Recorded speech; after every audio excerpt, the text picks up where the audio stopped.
Assalamualaikum warahmatullahi wabarakatuh. Perkenalkan, nama saya Bayu Dimas Reza Saputra.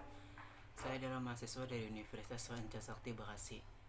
Di video kali ini saya akan membahas tentang proyek tes UAS Ekonomi Syariah dengan nomor NIM 1872050047 dengan dosen pengampu Ibu Nadia Rista MPDE.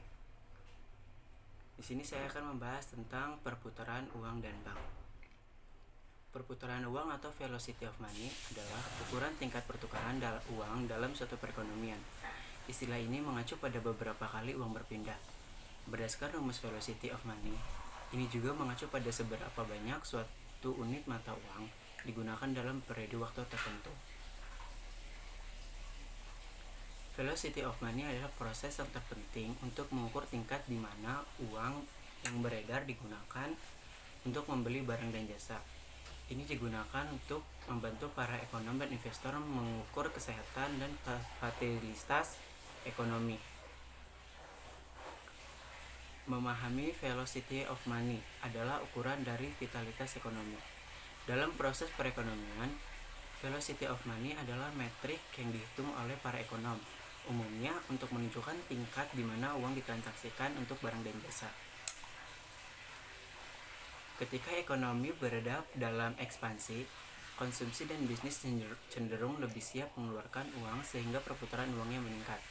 Saat ekonomi berada dalam berkontraksi, konsumen dan bisnis biasanya lebih enggan untuk berbelanja dengan perputaran uang yang rendah. Rumus velocity of money. Perputaran uang umumnya digunakan dalam skala besar dalam ukuran aktivitas transaksional untuk populasi seluruh negara.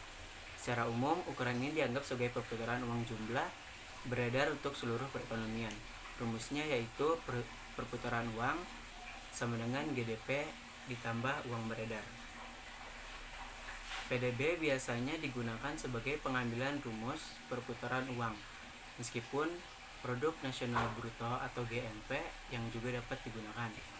Dalam perhitungan velocity money adalah faktornya. PDB mewakili jumlah total barang dan jasa dalam perekonomian yang tersedia untuk dibeli. Perputaran uang dan ekonomi.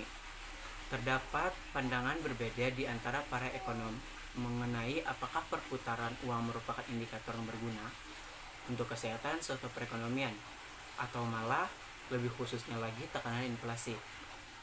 Para ahli moneter yang menganut teori kuantitas uang umumnya berpendapat bahwa perputaran uang atau velocity of money adalah kondisi yang seharusnya stabil tanpa adanya perubahan ekspektasi.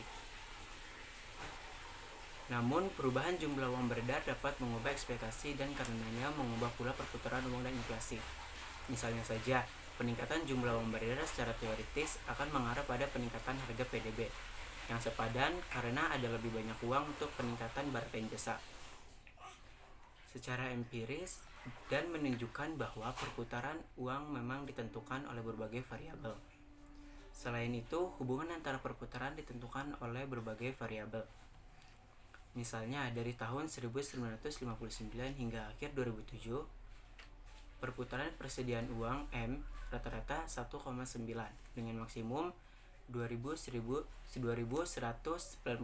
kali pada tahun 1997 dan minimum 1.653 kali pada tahun 1964. Sejak tahun 2000, perputaran uang turun drastis seiring dengan The Fed memperluas neraca secara signifikan untuk memerangi krisis keuangan global dan tekanan deflasi. Sekian dari saya. Wassalamualaikum warahmatullahi wabarakatuh.